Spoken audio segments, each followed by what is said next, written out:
Hey, welcome back to Cheating Wife, the best channel for cheating stories. Like and subscribe to the channel for cheating stories like this. My story of ex-wife cheating on me after 26 years. Part 2. I discover her journal a month later. Yes, she maintained a journal detailing the dates, who man they were with, what they did, and how much she enjoyed it. Remember how I asked them 8 questions about what they did? She lied about all 8 of them. It comes as no surprise. Of course, her journal proves that she never used protection. One person used drugs with her in the flat, and she didn't appear to mind. She was drinking at night after I went to bed, despite the fact that neither of us drank. She was obsessed with documenting where each man used to come on her.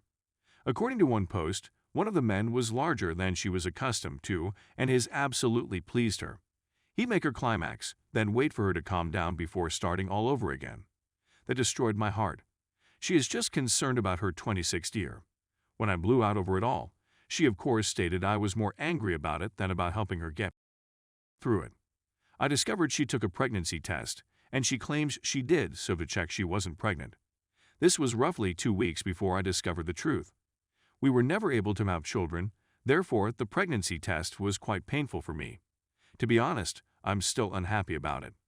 She writes how she wants to the person who stole the money so desperately, just one more time, 2 weeks after I was in the hospital for my suicide attempt.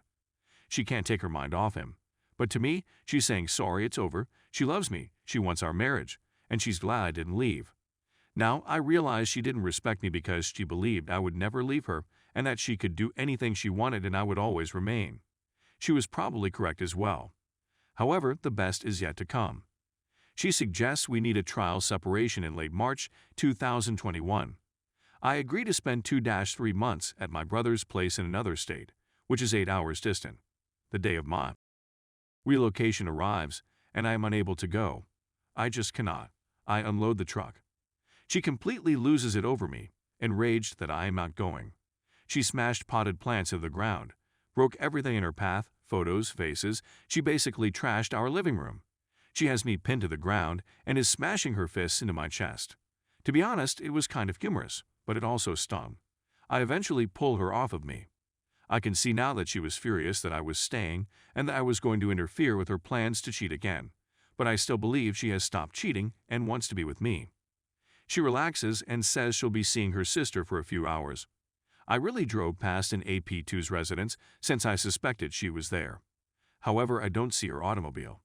Everything seems to be okay the following day, Sunday. She suggests that you at least pay a visit to your brother for a few days and that this may be all that we need. I concur. The day before I leave, she starts but abruptly ends it. She has a suspicious expression on her face, but I don't really think much. The following day, as I'm getting ready to leave, it dawns on me that she cheated again, and that's why she didn't want to have the day before, because she was afraid I'd notice. I confront her, but she refuses. But thinking back, she must have cheated at some point the prior Saturday, when we battled about my not wanting to split, or the following day, Sunday, so I'm leaving on Tuesday. Wednesday is my birthday. We text, call, and video chat every day, and she tells me she misses me, loves me, and wants me to be her spouse. For my birthday, I treat myself to pizza with a childhood buddy. I'm supposed to call her after I leave, but she messages me and says she's going to work out and walk the dogs, so I can call later. So I call later when I'm on my way home to my brother's place. We chat, and I tell her how my buddy said to me and how I'd rather focus on our marriage since I don't want anybody else. She asks whether I'm ready to put everything behind me. Yes, I say. When I get home on Saturday, I check her email for some reason. She erased the email from her inbox, trash, and other folders, but I checked the critical folder. At 7:37 p.m. on my birthday, she switches off her locate my iPhone and has with the person who took the money. This is when she texted me, saying she had things to do and that I may call later. My second D-Day has arrived. I text her, she's at work, and ask her how she can cheat on me on my birthday, and she replies we'll discuss when she gets home. I decide to go to her workplace and black out in front of her coworkers, yelling that she's and other such things. Of course, I'm suddenly the crazy spouse, and they undoubtedly understand why she cheated on me. We had a massive quarrel when she comes home. She goes to spend the night with her sister. We texted throughout the night, and I asked her when she stopped loving me. She claims she is still. I filed for divorce 2 days later and moved to my brother's place a week later. I take both dogs, we don't have any children, and leave most of my belongings, including furniture, the fridge, the washer/dryer, the treadmill, and everything else, knowing that I would return someday since we are destined to be together. Before I depart, she adds that maybe we might find our way back to one another and remarry, but I'd have to be okay with all the men she's with while divorced. She texts, calls, and FaceTimes me over the next 8 months, saying she loves me, she's sorry, she misses me, but never that she wants me back. I implore her to stop saying I love you, since how can she love me while doing what she did? We are divorced, but I am confident that we will remarry because of what she says, and I still believe that we can work things out and begin a new marriage. After 5 months, we get together for a weekend visit halfway between our homes. We exchange kisses. I want to have, I know, terrible, with her since she is my only partner and I was taught to have only with your spouse. I simply want to be able to experience that connection. We begin, but she haunts me. It was difficult for him to resist me, he claims, and all I hear is, but it's not difficult to refuse your lovers, as I call them. I leave him a shambles for a week. I'm getting better. We still communicate often through phone and text. I want to pay her a visit after Christmas, but she makes it apparent that we are no longer on the same page. Even though she has led me to believe we will remarry, she now says no. I'm canceling my vacation. She texts me out of the blue the Tuesday after Christmas, when I would have been visiting, saying I am on her thoughts, she is thinking of me. She isn't sure if we are talking but wanted to say hello. I choose to ignore her. I eventually return to Reddit and begin reading the posts. I finished Chump Lady's novel. My thinking flips. I suddenly discontinue all communication and feel certain that I will never speak to her again. After reading the book, I can see she did all the cheater things. She's not exceptional. She's simply simple, shallow, and placed the attention she gained before to our marriage before harming me. After 10 days, she contacts me again, stating she simply wants to say hello. I'm sure that's not everything. Then she contacts me a week later to see how I'm doing. She phoned me 2 days ago, but I ignored her. I know I should block her, but I can't right now. However, I haven't contacted her in 36 days. I'm guessing she's maxed all her credit cards and is in financial danger. I now have a job that I like and have launched another company. I'm back at square one, but I believe I'm on the right track, even if I never meet anybody else. I wish I had gone sooner. I couldn't do it. We can't go back in time, so it doesn't matter where you are in the process. You'll figure it out as you go along. Divorce may bring you serenity.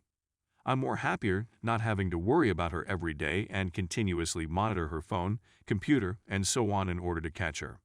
She is now free to do anything she wants. She's not going to get me. It cannot matter to her, and that's okay. I thought I was losing, but now I realize I've won. Cheaters have no ethics, morality, or character. It's difficult to comprehend if you're not like that. Oh, she made a mistake, but she still wants our marriage, I reasoned. She abandoned the marriage when she began flirting and eventually had affairs. I assumed we were on the same team, which is why I remained and waited for her to wake up and realize I'm exactly what she desires. You are no longer on the same team if they cheat. That is difficult to swallow, but that is the truth. I'm curious whether she's ever cheated on me in our 26 years together. We worked from home for a long time, so she spent a lot of time with me, and I'm not sure how she would have met someone. I suppose that will remain a mystery, and I don't really care. What I've learned is to pay attention to their behavior rather than what they say. She love-bombed me, and I was stupid enough to believe it, as she continued to do things behind my back. She believes I stayed for so long because she is exceptional. But the fact is that I am faithful, too loyal, obviously, and it is my devotion that has kept me going, not her specialness. She isn't. She's garbage. I probably left out about half of the facts since happily, I am gradually forgetting them. The most difficult aspect was accepting that the most significant person in your life for the last 26 years was someone you didn't even know. Edit. Several people have remarked on how she wanted me to go down on her after having with other people several times. The best I could make out was that she had mentioned in high school that she was never sought after by guys, forgetting that I met her in high school, and I suppose she loved the fact that males clearly wanted her so desperately now. She seemed to get a kick out of the notion that I would want to be with her after she had just been with someone else, but I had no clue. So she must have persuaded herself that she was something extraordinary. Anyway, that's just my theory. I'm aware that it no longer matters. Edit 2. Since there have been a few comments, I thought I'd address it. Practically soon after D-Day, I began working out again. I had worked out almost daily for the first 20-plus years of our relationship. But when my depression began and I was on antidepressants, I stopped working out. So, out of the 100 pounds I acquired, I've already shed almost 80 pounds and am in terrific condition. I even got abs now because I discovered my ex-wife loved them. I know I should do it for myself, and now I am, but the fire that has been burning in me for a long is that she abandoned me when I was at my lowest mental and physical point, so I'm going to show her. I said that we met for a weekend, visit 5 months after the divorce, and that my objective was to be in terrific condition by then, which I was. But now, I'm doing it for me. I don't even think about her anymore while I'm at the gym. She did contact me on our eldest dog's birthday 2 days ago. She stated she knows she doesn't have the right to ask, but could I give our dog a birthday kiss from her? I avoided eye contact and ignored her. I do want to thank everyone for their support. The comments mean the world to me, and I wish I would have came here on D-Day.